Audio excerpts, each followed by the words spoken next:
दोस्तों, क्या आप किसी बच्चे को गोद लेना चाहते हैं? यदि गोद लेना चाहते हैं तो आपको किन बातों का ध्यान रखना ज़रूरी होगा?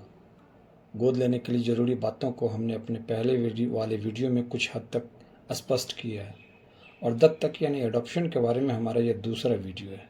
इसके बारे में और भी जानकारी के लिए ज़रूरी है कि हमारा पिछला वीडियो भी देखें, जिसका लिंक हमने इस वीडियो में दे रखा है। दत्तक को संपूर्ण रूप से जानने के लिए दत्तक यानी एडॉप्शन से जुड़े इस सीरीज के सभी वीडियो को देखें, दूसरे को भी शेयर करें, ताकि आपके जानने वाले लोग भी इस संबंध में जानकारी ले सकें। अब से पिछली वीडियो में हमने जाना कि दत्तक किन लोगों का लिया जा सकता है, और वो बहुत ही इम्पोर्टेंट है, क्योंकि दत्तक का मूल सब्जेक्ट ही बच्चे होते हैं। लेकिन ये अपने आप में संपूर्ण नहीं, क्योंकि इससे जुड़े और भी कई प्रश्न होते हैं जिसमें असावधान रहने पर दत्तक फेल तक कर सकता है, और इसलिए ज़रूरी है कि उन चीज़ों को भी जान लिया जाए।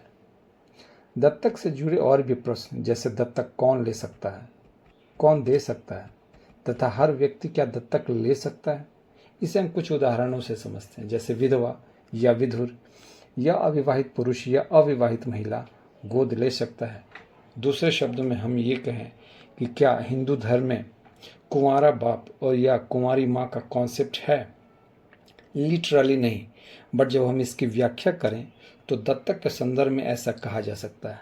और इस वीडियो में हम ये भी जानेंगे कि यदि ऐसे कुंवारे बाप और कुंवारी माँ ने गोद ले लिया हो और बाद में उसकी शादी हो जाती है, तो उस गोद लेने वाले बच्चे का उससे क्या संबंध होगा।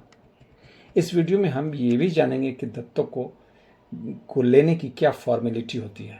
अदालत में जब कभी यह प्रश्न आ जाए कि अमुक व्यक्ति क्या किसी का दत्तक पुत्र है, तो इसके लिए किन बातों का ध्यान रखना जरूरी होता है तथा प्रूफ करने की क्या ज़रूरत होती है। साथ ही हम यह भी जानेंगे कि दत्तक पुत्र या पुत्री के क्या अधिकार होते हैं, उसके संबंध अपने पुराने और नए परिवार से कैसे होंगे, दत्तक ग्रहण के बाद उस पुत्र या पुत्री को नए वाले परिवार से कैसा संबंध रहेगा। सबसे पहले हम ये जानते हैं कि दत्तक लेने की प्रक्रिया क्या होती है, तो आप जान लें कि इसकी कोई भी सामाजिक, धार्मिक या कानूनी फॉर्मेलिटी की ज़रूरत नहीं होती, क्योंकि यह कोई धार्मिक संस्कार नहीं होता। इसलिए किसी प्रकार की पूजा या हवन आदि करना इसके लिए ज़रूरी भी नहीं होता, और ना ही ये ज़रूरी है कि किसी कानूनी प्रक्रिया को भी एडॉप्ट किया जाए। मतलब दत्तक ग्रहण करने के लिए किसी दस्तावेज के रजिस्ट्रेशन की ज़रूरत नहीं होती है। तब जरूरी क्या है? सिर्फ सही आशय से संतान को गोद लिया जाना और दिया जाना, जो कि वास्तविक रूप में हो, ये जरूरी है। इसलिए जब दत्तक इस तरीके से लिया जाता है, इस आशय के साथ वास्तविक रूप से बच्चे को गोद लिया और गोद दिया जाता है, तब सही मायने में इसको दत्तक लेने की प्रक्रिया कही जाएगी। तब कई बार यह प्रश्न भी उठ सकता है कि क्या गोद लिया गया बच्चा सही मायने में गोद लिया गया या नहीं। तब जब कभी यह प्रश्न उठे कि क्या कोई किसी का दत्तक संतान है या नहीं, तो इसे अदालत में कैसे प्रूफ किया जा सकता है। दोस्तों, ये साबित करने का तरीका होता है, और जो सबसे विश्वसनीय तरीका है वो कोई गवर्नमेंट रिकॉर्ड, जैसे जब किसी व्यक्ति की स्कूलिंग होती है, या कोई बैंकिंग रिकॉर्ड, या फिर ज़मीन से जुड़े दस्तावेज, आधार कार्ड, मतदाता सूची, वोटर आईडी, ऐसे मिलता जुलता कोई सरकारी दस्तावेज में यदि वह उसे दत्तक पिता के पुत्र के रूप में अंकित कर दिया गया है, तो उसके दत्तक पुत्र होने का ये बड़ा प्रमाण होता है, और इस तरीके से उसके संबंध को साबित किया जा सकता है। अब गोद लेने के बाद उस बच्चे के अपने परिवार से कैसे संबंध होंगे? पुराने परिवार से उसके सारे संबंध खत्म हो जाते हैं। कानूनन उस परिवार का वो संतान रह ही नहीं जाता। उसके ताल्लुकात उस परिवार के संपत्ति के संबंध में भी खत्म हो जाते हैं। लेकिन वैवाहिक वर्जनाएं जो मूल रूप से उसके साथ मूल परिवार के सदस्य होने के कारण था, वो समाप्त नहीं होता। मतलब कि गोद लेने से पहले जिसके साथ वो शादी नहीं कर सकता था, दत्तक के बाद भी विवाह नहीं कर पाएगा, तो नए परिवार के साथ उसके कैसे संबंध होंगे? अब उस नए परिवार में वो उसे सारे अधिकार मिलेंगे जो उसे उसको मूल परिवार में मिला हुआ था। इसके साथ उस परिवार की उसकी लायबिलिटी भी उसी की होगी। अब दूसरे पक्ष पर, भले ही उसके दत्तक पिता का परिवार भिन्न गोत्र का हो, उस परिवार के विवाह संबंधी वर्जनाएं उस बच्चे पर भी लागू होंगी। यानी उस परिवार के अन्य सदस्य जहां विवाह नहीं कर सकते रहे हों, वहां वह भी विवाह नहीं कर सकता। वह उस परिवार का सपिंडी और प्रतिषिद्ध नातेदारी के अधीन आ जाता है। संपत्ति में भी वह उस परिवार के एक्चुअल पुत्र की तरह ही क्लास 1 का एयर्स बन जाएगा, यानी उत्तराधिकारी।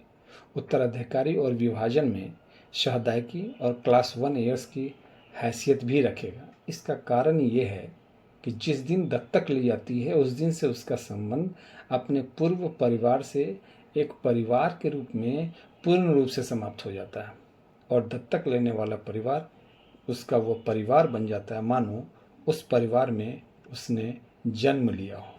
यहाँ एक बात और भी जान लेने वाली बात होती है, वो कि क्या एक विवाहित जोड़ा ही किसी संतान को गोद ले सकता है, या कोई कुंवारा या विधवा या कोई विधुर भी किसी बच्चे को गोद ले सकता है?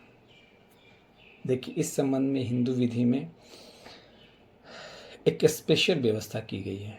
हिंदू विधि में कुंवारे लोग भी, यानी अविवाहित पुरुष या कोई विवाहित व्यक्ति, अविवाहिता महिला भी गोद किसी बच्चे का ले सकती है। यहाँ तक कि विधवा भी गोद लेने के लिए सक्षम है।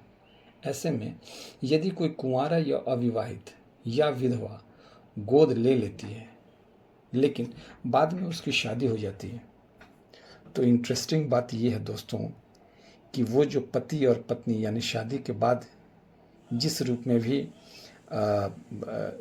उसकी शादी हुई हो, जिसकी शादी होती है, वो उसका असल माता पिता नहीं कहे जाते। दत्तक माता पिता के रूप में वो नहीं जाना जाएगा, बल्कि वो सौतेले माता और पिता के रूप में जाने जाएंगे। हाँ, जिसने मूल रूप से उसे गोद लिया था वो उसके असल यानी दत्तक माता और दत्तक पिता जरूर कहे जाएंगे। उम्मीद है कि आपको दत्तक के बारे में और गोद लेने के बारे में कुछ नई जानकारी मिली होगी और आपके कई सवालों का जवाब भी मिला होगा। यदि वीडियो अच्छा लगा हो तो लाइक करेंगे, शेयर करेंगे और साथ ही से सब्सक्राइब भी करेंगे। धन्यवाद।